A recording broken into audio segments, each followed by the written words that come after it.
दीपावली का यह महोत्सव उल्लास, आनंद, प्रहलाद, आह्लाद को अपने भीतर एक ज्ञान और एक चैतन्यता की, एक पूर्णता की ओर अपने जीवन में भौतिक और एक आध्यात्मिक लक्ष्यों को प्राप्त करने के लिए यह श्रेष्ठ क्रिया, और इस क्रिया में हम श्रेष्ठ साधक शिष्य गुरुधाम की इस पवित्र भूमि पर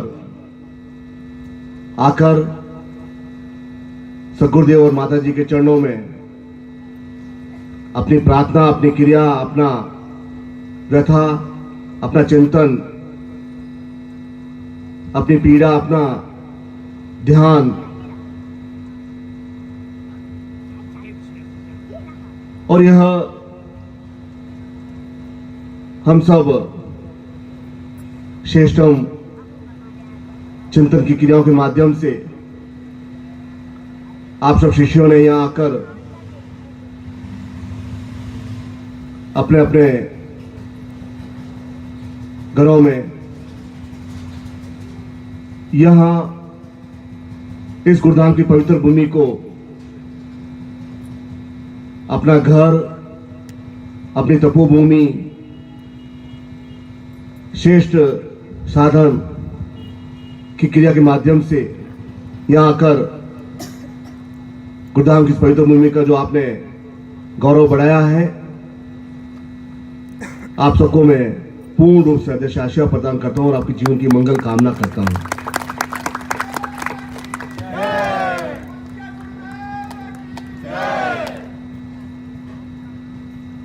और यही कि किस प्रकार से, क्योंकि ज्ञान इंद्रियां और कर्म इंद्रियां 10 है, हमें ज्ञात है, लेकिन 98 ग्रंथियां हमें ज्ञात नहीं है। 9 द्वार है और 10वां द्वार हमें मालूम नहीं है।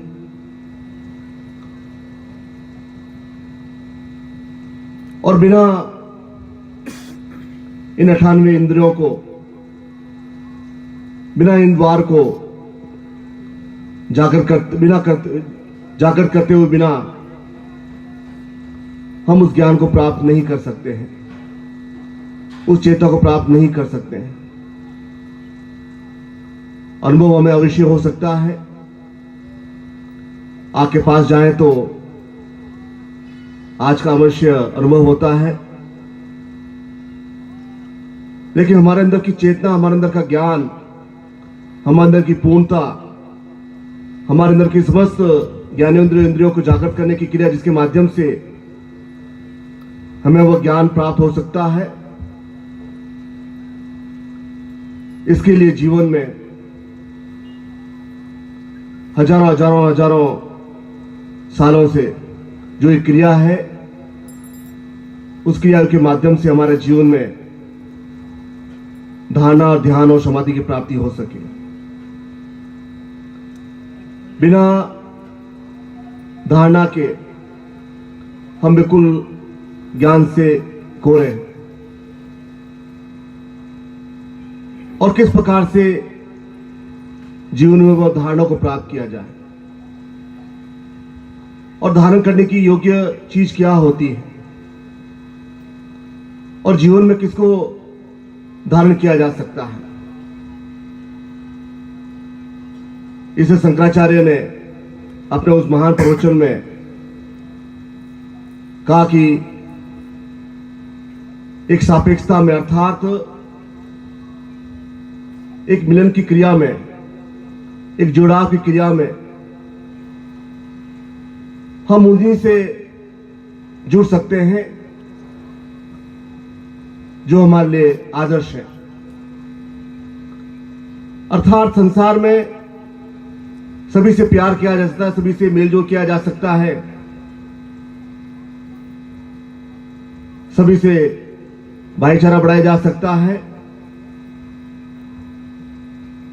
लेकिन धारण संसार में केवल केवल एक समग्र व्यक्ति को ही जाता है, एक सर्वश्रेष्ठ व्यक्ति को ही किया जा सकता है, जो हमारे से उच्च हो, जो संस्कार हो, जो ज्ञानवान हो, जो चेतना युक्त लिए हुए हो, जो एक अपने जीवन में वह एक अनुभव गम्य हो, उसी को संसार में धारण किया जा सकता है।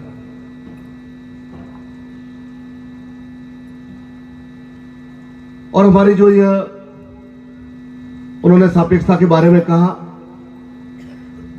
कि मिलन अर्थात जो हमने आंखों से देखा है उन्हीं को हम धारण कर सकते हैं। यदि पानी पानी मिलाया जाए तो वही पानी हो सकता है, यदि पानी में तेल मिला दिया जाए तो दोनों व्यर्थ हो जाएंगे। इसी प्रकार से इस संसार में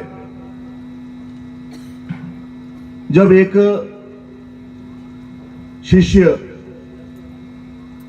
एक संकल्पवान शिष्य, एक चेतनावान शिष्य अपने जीवन में उस समाधि की अवस्था तक अर्थात सहस्त्रा जागरण करने की अवस्था तक, पूर्णता की अवस्था तक पहुंचने के लिए संसार में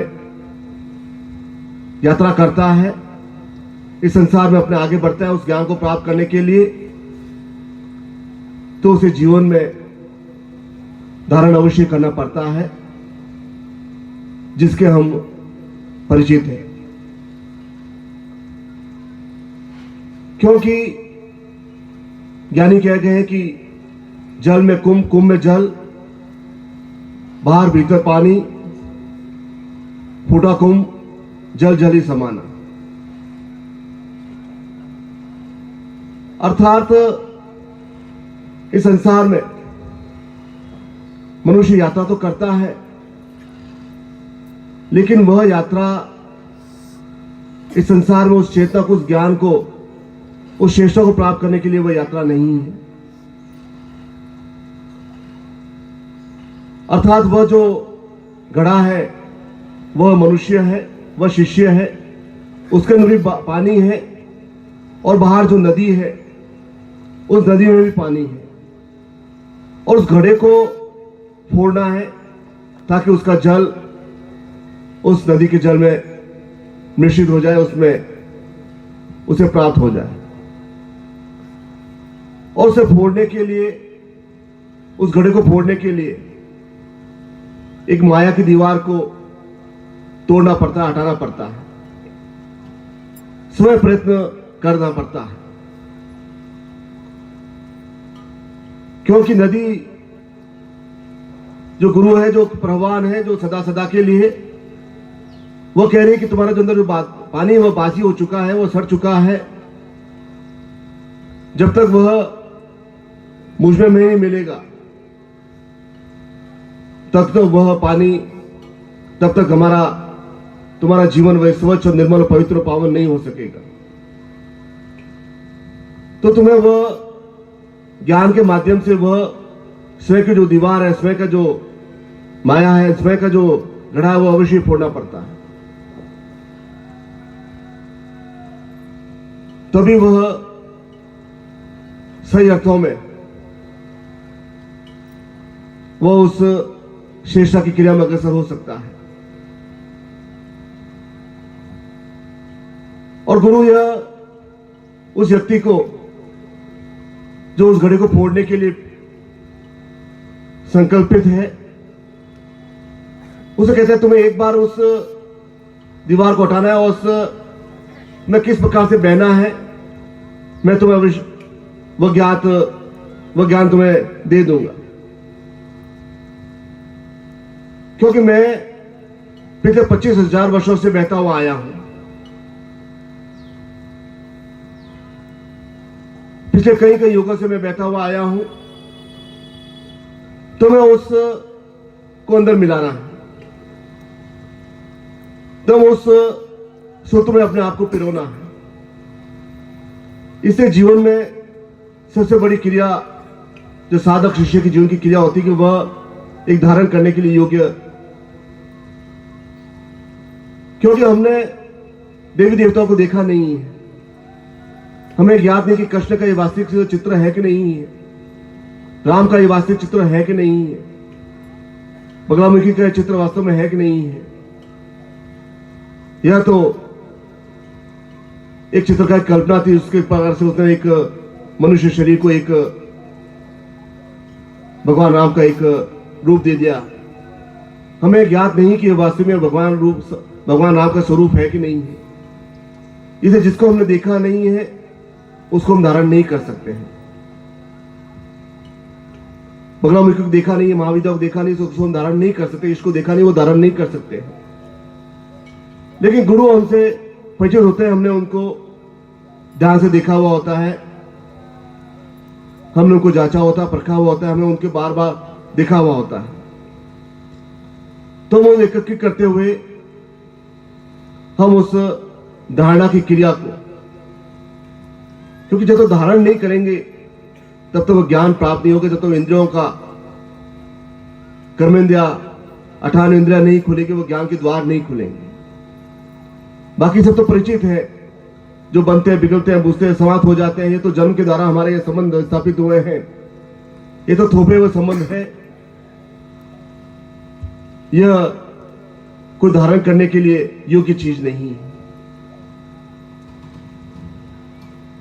इसलिए जब जीवन में एक धारण करने की स्थिति होती है और धीरे धीरे जब शिष्य एक सुदृढ़ होता है, जो अपने मन में एक शीर्ष विचार लेकर वो धारण करने की शक्ति को और जागृत करता है, क्योंकि उसे माया के आसपास रहते हुए, माया के बीच में रहते हुए, वो कहते हैं तुम्हें उस मुख्य धारा में अपने आप को बहते हुए चले जाना है। चाहे माया इधर है, चाहे माया उधर है, चाहे माया बीच में है, तुम्हें केवल उस क्रिया में, उस धारण करने की क्रिया में आगे बढ़ते चले जाना है। क्योंकि यह एक सूत्र है, यह एक परंपरा है, यह कोई नवीन चीज नहीं है। आज से हजारों वर्ष पहले भी यह गुरु और शिष्य की परंपरा थी, आज भी वह सूत्र है और आगे भी रहेगा हजारों वर्ष पूर्व। इसलिए कोई नाम नहीं है कि अरविंद शिमाली एक गुरु का नाम है, वो एक सूत्र है, वो एक परंपरा है। एक एकीकृत करने के लिए, एक जीवन में जागृति करने के लिए वह एक हमारा एक बंधन है, एक सेतु है।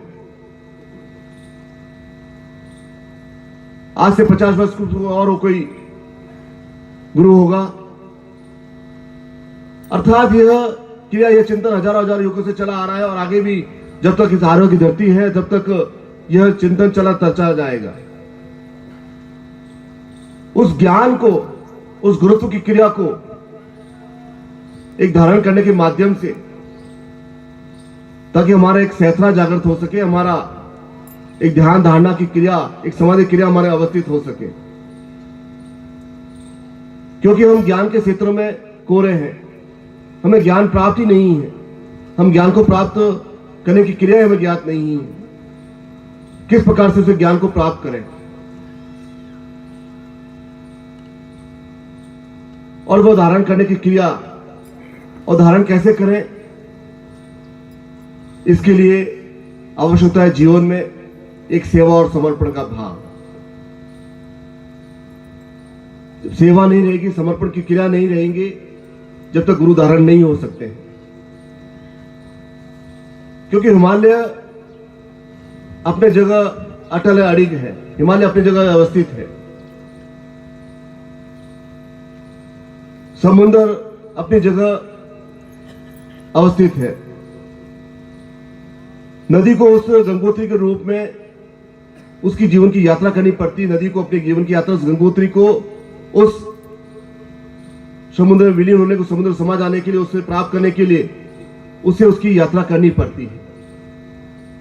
गंगोत्री को स्वयं समुद्र के पास आना पड़ता है। चाहे कितने भी मार्ग में बाधा है, अवरुद्ध है, रुकावटें हैं, पीड़ा है, परेशानी है, तनाव है, ये तो जीवन की क्रियाएं हैं। ये तो प्रत्येक व्यक्ति के जीवन में कोई कोई तनाव, कोई कोई भय, कोई कोई पीड़ा अवश्य रहती है। लेकिन इसके बावजूद जो व्यक्ति अपने जीवन में एक धारणा करने की क्रिया में अपने जीवन में आगे बढ़ता है, उस गुरु को प्राप्ति करने के लिए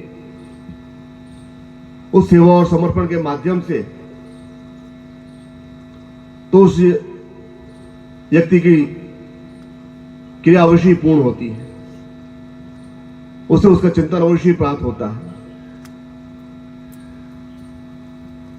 और सेवा और समर्पण अर्थात सेवा का तात्पर्य को पैर दबाना या मिठाई खिलाना या धोती कुर्ता उड़ाना, यह सेवा नहीं है।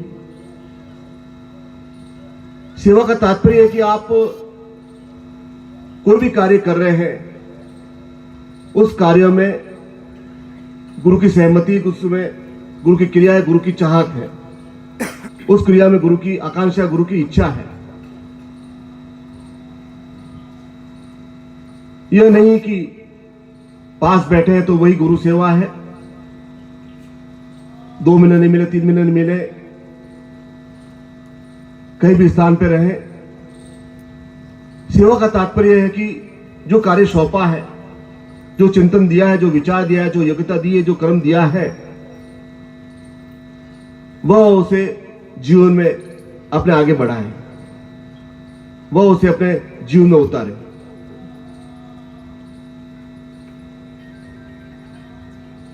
और यह सेवा का तात्पर्य होता है। चाहे कोई भी कार्य हो, गुरु कार्य हो, गुरु के बारे में चिंतन रखना हो, शेष भाव रखना हो। और जब सेवा करते करते एक ऐसी स्टेज आ जाती है कि वह एक समर्पण बदल जाती है। समर्पण का तात्पर्य जब उसे अपने जीवन में किसी का भान नहीं रहता है, चाहे भाई हो, बंधु है, माता पिता है, चाहे स्वजन है, उसे किसी का भान नहीं रहता, उसे मकान है, धन है, वैभव, उसे किसी प्रकार का भाव नहीं रहता है, उसे किसी प्रकार का कोई चिंतन रहता ही नहीं है। हर समय अपनी खुशी में, अपने प्रहलाद में, अपनी रोशनी में ही वह अपने जीवन में मस्त रहता है, क्योंकि उसके अंदर एक समर्पण भाव उसे पूरी तरह से प्राप्त हो गया है।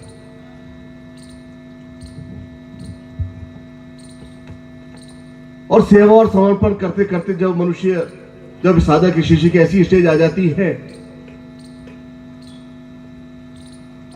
कि उसका जीवन, उसकी क्रियाएं एक अद्भुत हो जाती है, एक अविश्वसनीय हो जाती है। इसलिए गुरु को कहां, सदगुरु कहां स्थापित करें? हाथों में कर नहीं सकते, पैरों में कर नहीं सकते हैं।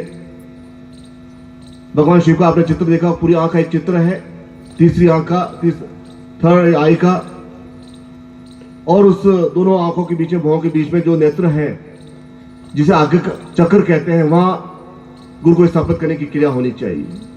वहां गुरु को स्थापित किया जा सकता है, वहां सदगुरु को स्थापित किया जा सकता है। पूज्य गुरुदेव की, परम पूज्य गुरुदेव की, परम वंदनीय माता जी की, परम वंदनीय माता जी की, पूज्य गुरुदेव की, परम पूज्य गुरुदेव की, परम वंदनीय माता जी की, परम वंदनीय माता जी की। ओम हर हर महादेव। इसलिए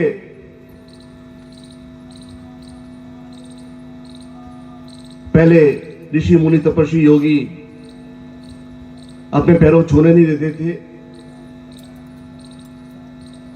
क्योंकि जो उनकी शक्ति है, जो उनका योग्यता है, वह उन पैरों में विद्यमान रहती है। इसलिए हमारे इस आरोग्य धरती पर पैर छूने की परंपरा पड़ी। बाहर कहीं भी वेस्टर्न में कहीं तो झुकते हैं, कहीं केवल हाथ मिलाते हैं। पैरों में झुकने की क्रिया, चरण स्पर्श करने की क्रिया ताकि उनके भीतर जो एक शक्ति है उसे मैं ग्रहण कर सकूं। इसलिए जो कुछ होते हैं जो अपनी शक्ति को बचा रखते हैं उसे वह प्रभावित नहीं करते, प्रसारित नहीं करते हैं। लेकिन जहां पूंजी है, जहां ऐसी क्रिया है, जो श्रेष्ठ गुरु होते हैं, श्रेष्ठ गुरु होते हैं, वे अपनी उस श्रेष्ठ क्रिया के माध्यम से वे शक्ति प्रभावित करते हैं। क्योंकि वे गुरु हो ही नहीं सकते जो अपने पास ही सारी शक्तियां रखे, अपने पास ही सारा ज्ञान रखे, अपने पास ही सारा चिंतन रखे, अपने पास सारी क्रिया रखे। वे उन क्रियाओं के माध्यम से वे अपने शिष्यों में लुटाते रहते हैं और कालांतर में धीरे धीरे धीरे एक समर्पण क्रिया के माध्यम से जब व्यक्ति अपने उस श्रेष्ठ क्रियाओं में अग्रसर हो जाता है, अपने उसमें उसे चिंतन प्राप्त हो जाता है, बिना समर्पण के कुछ प्राप्त नहीं किया जा सकता है। श्रेष्ठ अद्वितीय पूर्णता प्राप्त हो नहीं सकता है। फिर तो आप संसार में ऐसे जहां हजारों लाखों लाखों लोग हैं, करोड़ों करोड़ों लोग हैं, उसी में आप आगे बढ़ रहे हैं, क्योंकि आपके अंदर वह सेवा संकल्प का भाव नहीं, वह समर्पण का भाव नहीं है।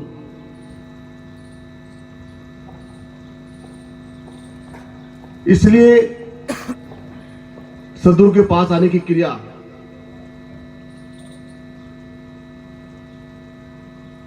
क्योंकि जब शंकराचार्य ने कहा, आपने जब सदगुरु गुरु के पास पहुंचे तो उन्होंने कहा कि मेरा सारा शरीर एक जड़ता से भरा हुआ है, मैं अपने पूरे जीवन में एक दुरुस्ता हो चुका हूं, मेरे जीवन को उत्साह नहीं है, मैं अपने इस जीवन को एक भार स्वरूप जीवन में जी रहा हूं और मृत्यु की ओर निरंतर अग्रसर हो रहा हूं। जब शंकराचार्य पहली बार अपने गुरु के पास पहुंचे तो उन्होंने यह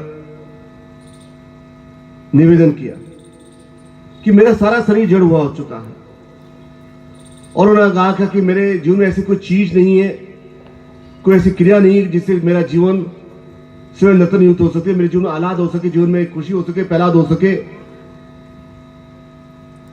मेरे जीवन में ऐसा कुछ है ही नहीं जिसके ऊपर मैं अभिमान कर सकूं, और निरंतर मैं मृत्यु की ओर अग्रसर हो रहा हूं। मैं जीवन में कुछ ऐसी नवीनता प्राप्त करना चाहता हूं, ऐसी सजीवता प्राप्त करना चाहता हूं, ऐसा कुछ चैतन्यता प्राप्त करना चाहता हूं, ऐसी कोई श्रेष्ठ क्रिया प्राप्त करना चाहता हूं कि जिसके जीवन के माध्यम से मैं इस संसार में कुछ कर सकूं, इस संसार में कुछ श्रेष्ठ, कुछ नवीन कर सकूं।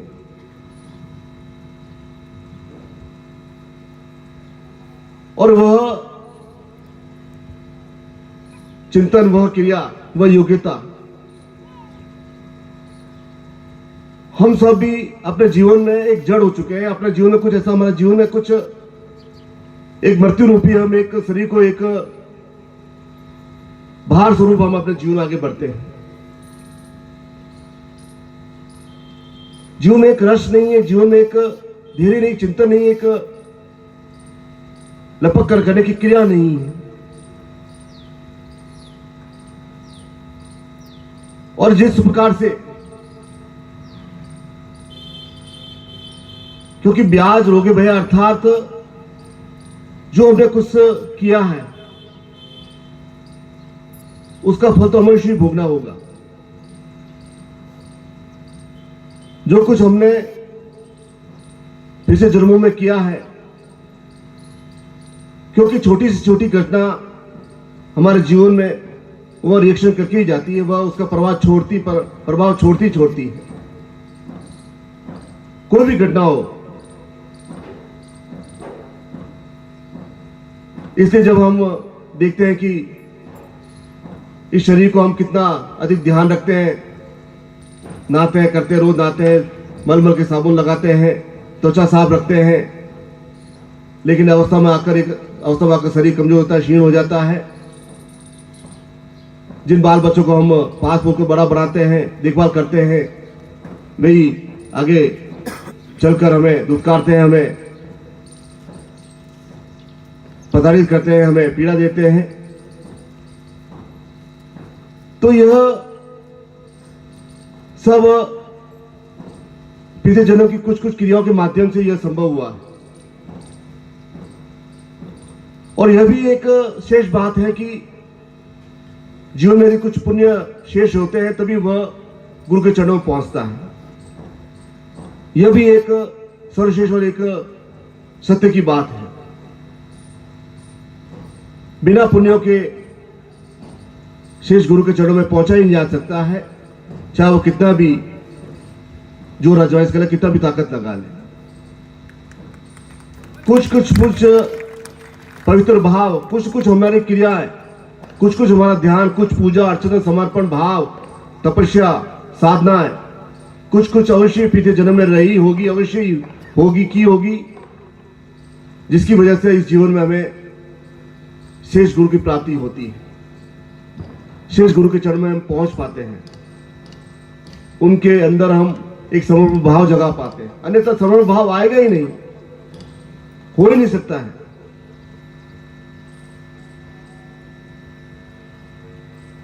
समर्पण भाव तभी आ सकता है जब हम अंदर कुछ योग्यता है, श्रद्धा तभी उत्पन्न हो सकती है।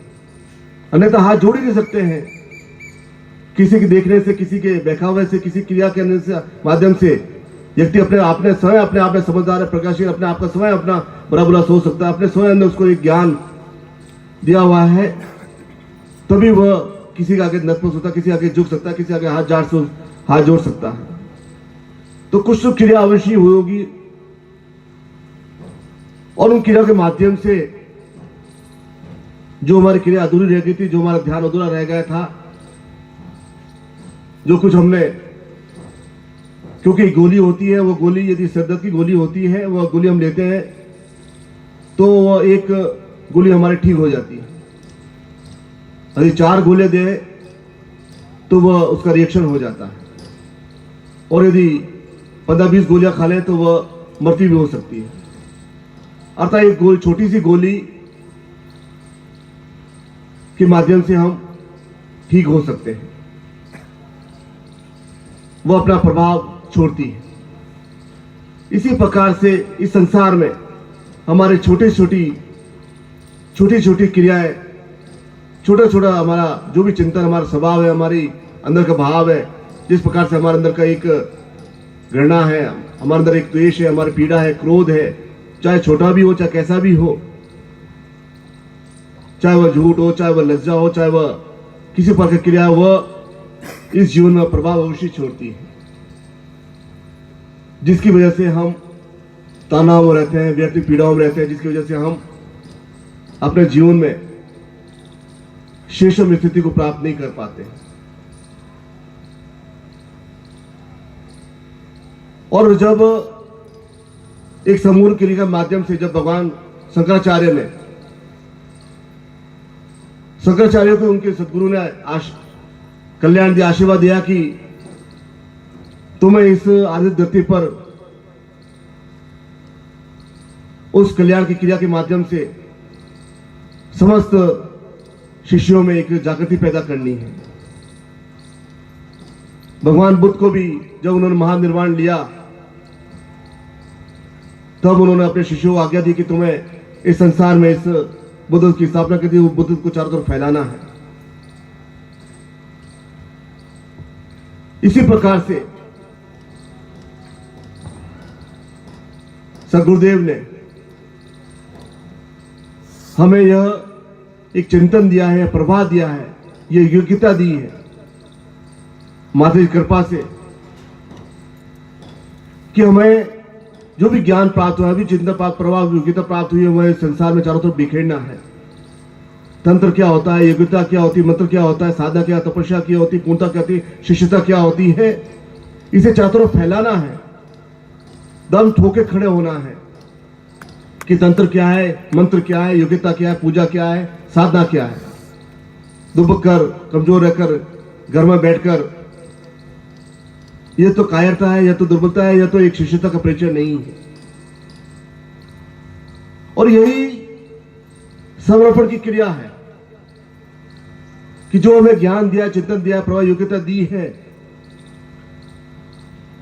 उसे हम इस संसार में फैला सके। यही गुरु कार्य है। गुरु कार्य कोई मंदिर बनाने से, गुरु कार्य कोई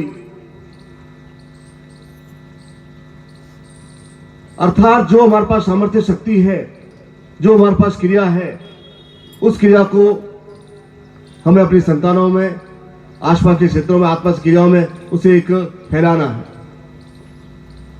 ताकि हमारा समर्पण भाव, क्योंकि हमें इसी जीवन में उस पूर्णता को प्राप्त करना है, इसी जीवन में सब कुछ प्राप्त करना है, इसी जीवन में सहता को जन्म करना है, इसी जीवन में हमें समाधि को प्राप्त करना है, इसी जीवन में हमें जन्म जन्मों के बंधनों से हमें मुक्त होना है, सब कुछ समाप्त करना है, सब कुछ विलय होने की क्रिया करनी, सिद्धांतों को प्राप्त करना है।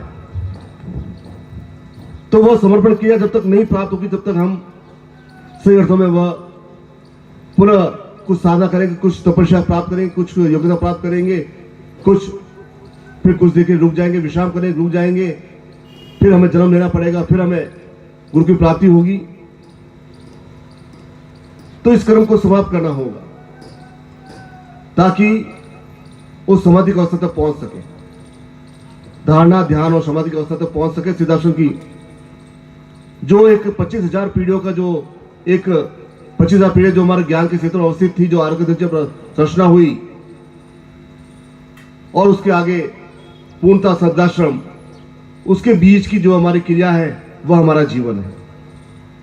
अर्थात 25,000 पीढ़ियों से पूर्व जो हमारा ज्ञान, उस ज्ञान को प्राप्त करते हुए, उस क्रिया को प्राप्त करते हुए हमारा सिद्धाश्रम की क्रिया, वह जीवन में हमें प्राप्त करनी है। तो हमें अपने जीवन में समर्पण का भाव पूर्ण रूप से लाना होगा। क्या आवश्यकता क्या है सदगुरु को, उसे हमें ध्यान में रखना होगा। किस प्रकार से हम क्रिया कर सके, किस प्रकार से हमारा जीवन नर्तक बन सके,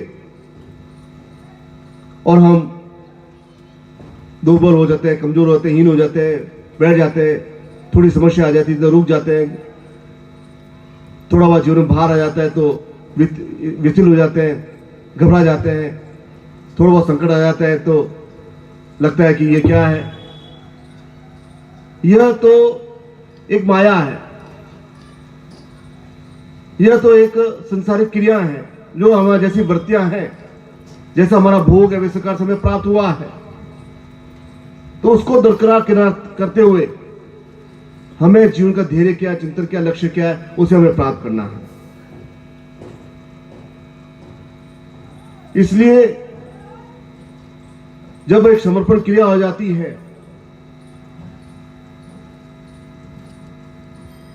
क्योंकि सदगुरु को भी उसी रास्ते पर चलना होता, उसी रास्ते पर चलकर ही उन्होंने भी इस जीवन की यात्रा में, चाहे बेशक मेरा शरीर छोटा हो, चाहे 5 पर दूसरा छोटा हो, लेकिन मेरे भीतर जो ज्ञान है, जो पुण्यदायक देने की स्थिति है, जो विशेषता है, मैं उन हजारों हजारों शिष्यों को जीवन का भार लेने में समर्थ हूं। यह मेरी सबसे बड़ी विशेषता है, वह सबसे बड़ी मेरी पूंजी है कि मुझे जीवन में यह सब कुछ प्राप्त हुआ है।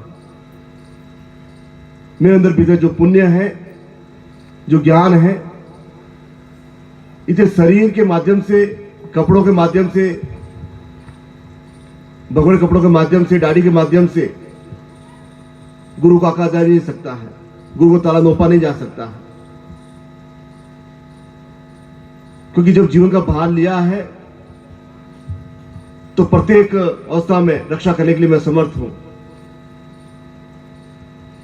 कोई आपकी एक तरफ आंख दिखा के देखे तो उसकी आंख नोचने के लिए मैं तैयार हूं, क्योंकि ऐसा मुझे सदगुरुदेव माजिद के क्रिया के माध्यम से मुझे ज्ञान मिला है, चिंतन मिला है। आपकी रक्षा के लिए मैं हर समय तत्पर हूं। पहली तो आपके लिए अंदर जो भी आपके जीवन में जो भी कमियां हैं, जो भी दोष है, जो भी, उसे मैं पूरा करने के लिए दृढ़ संकल्प हूं, दृढ़ निश्चय हूं। इसीलिए मुझे यहां बैठाया गया है, इसीलिए मुझे वह ज्ञान दिया गया है। और समर्पण की क्रिया के माध्यम से, क्योंकि गुरुत्व की रक्षा करना भी शिष्यों का सबसे बड़ा एक भार है कि हम संसार में किस प्रकार से गुरुत्व की रक्षा कर सके। यह एक समर्पण क्रिया होती है। और जब धीरे धीरे धीरे जब वह व्यक्ति एक समर्पण क्रिया में आगे बढ़ता है, तब उसका सारा शरीर एक नतज होता है, उसके आंखों में एक ओझ आता है, चमक आ जाती है, उस चेहरे पर एक आभा आ जाती है, उसका पूरा जीवन एक सोने के समान, एक क्रिया के समान हो जाता है। वह एक अद्भुत हो जाता है, विचरण हो जाता है। उसे स्वयं इस बात का आभास हो जाता है कि मैं वास्तव में कुछ हूं, वास्तव में मेरे अंदर कुछ शक्तियां हैं, वास्तव में मेरे अंदर कुछ ज्ञान है, वास्तव में मेरे अंदर कुछ तत्व है, वास्तव में मैं इस संसार में औरों से भिन्न हूं। ऐसा हजारों हजारों शिष्यों ने अपने जीवन में अनुभव किया है। उन्हें वो ज्ञान प्राप्त हुआ है, उन्हें वो चेतना, व दिव्यता, वो जितना प्राप्त हुई है, जिन्होंने इस पटल पर, इस आभा पटल पर अपना नाम अंकित कराया है, केवल एक समर्पण के माध्यम से। इस आगे धरती पर हजारों हजारों ऐसे शिष्य हुए हैं जो उन शिष्य के व्रत का धारण करते हुए, पालन करते हुए अपने जीवन के सर्वोच्च अवस्था पहुंचे हैं और युगों युगों तक स्मरण रहे हैं। तो हमें भी जीवन में यह एक कार्य मिला, एक धैर्य मिला, चिंतन मिला, प्रवाह मिली, योग्यता मिली, हम शिष्य बने हैं, शिष्य का भाव हमारे अंदर है। तो हम भी अपने जीवन में उस गुरुत्व क्रिया के माध्यम से उस श्रेष्ठतम क्रिया में अग्रसर हो सके। क्योंकि जब हम पैदा हुए थे तब हमारे मुस्कुराते हुए चेहरे थे, आसपास के माता पिता, आसपास के बंधु जब हमको देखकर मुग्ध होते थे। लेकिन धीरे धीरे हमारे चेहरे पे चमक खत्म हो गई, हमारे चेहरे के अंदर एक शरीर में एक रोग आ गया, पीड़ा आ गई, चेहरे की चमक समाप्त हो गई, स्फूर्ति नहीं रही, कुछ श्रेष्ठ प्राप्त करने की चिंतन नहीं रहा। घी हम खाते हैं, अच्छा खाना खाते हैं, लेकिन शरीर दुर्बल होता है, कमजोर हो जाता है। इस शरीर को मकसूद माना जा सकते, इस देह को भी हम सुंदर नहीं मान सकते, क्योंकि देह तो अवश्य समाप्त होगी, ये शरीर और देह अवश्य समाप्त होना है। ऐसी भी क्रिया, ऐसे भी ज्ञान है कि देह और शरीर को हम अक्षुण माना जा सकते हैं, ऐसी भी है। लेकिन कालांतर में समय का चक्र के अनुसार यह देह भी समाप्त होगी। लेकिन जब तक है तब तक देह को अक्षुण और ताकत बनाए रखें। इस देह में ऐसी कोई क्रिया नहीं हो, इस देह शरीर में ऐसा कुछ ऐसा नहीं हो कि यह शरीर हमारे ऊपर एक भार बन जाए। और जब तक जीवन में समर्पण रहेगा, एक समर्पण क्रिया रहेगी, तब तक जीवन में स्वतः सब कुछ प्राप्त होता चला जाएगा। कोई आपको किसी प्रकार से अन्य क्रिया करने की आवश्यकता ही नहीं है, कोई चिंता करने की आवश्यकता ही नहीं है। एक समूढ़ क्रिया के समूहपण क्रिया के माध्यम से, एक पारदर्शी सापेक्षता की क्रिया के माध्यम से, कि हमारा सारा जीवन चिंतन शेष विचारों में, शेष क्रियाओं में, गुरु के सानिध्य में, गुरु के चिंतन में, गुरु के प्रभाव में, उनकी क्रियाओं के प्रभाव में हमारा सारा जीवन बीते। और मृत्यु भी आए तो गुरु के चरणों में, उनकी गोद में आए, उनको नमन करते, उनको याद करते हुए आए। ऐसा जब चिंतन, ऐसा स्वभाव, ऐसी योग्यता, ऐसा चिंतन होता है तो वह जीवन में वह सर्वश्रेष्ठ होता है। उसी जीवन में सब कुछ प्राप्त हो जाता है। उसी जीवन में आद्या शक्ति, उसी गुरुत्व की प्राप्ति होती है। जहां गुरुत्व है वहां पूरा संसार है, फिर उससे विचलित होने की आवश्यकता नहीं होती। फिर वो अन्य के पास अन्य की क्रिया आवश्यकता नहीं होती है, वह इस संसार के श्रेष्ठ भाग में चलते हुए उस समृद्धि अवस्था को प्राप्त कर लेता है। ऐसा ही आज से शुभ अवसर पर समस्त शिष्यों और साधकों की कि आपके जीवन में एक क्रिया योग के माध्यम से समर्पण का भाव हो, आप ध्यान धारणा समृद्धि अवस्था पहुंच सके, सिद्ध अवस्था पहुंच सके, पूर्ण रूप से सदगुरु विनोद क्रिया को संपन्न कर सके, ऐसे आप सबको पूर्ण से आदेश आशीर्वाद प्रदान करता हूं और आपके जीवन की मंगल कामना करता हूं। बोलिए पूज्य गुरुदेव की, परम पूज्य गुरुदेव की, परम वंदनीय माता जी की, परम वंदनीय माता जी की। ओम हर हर महादेव। आज इस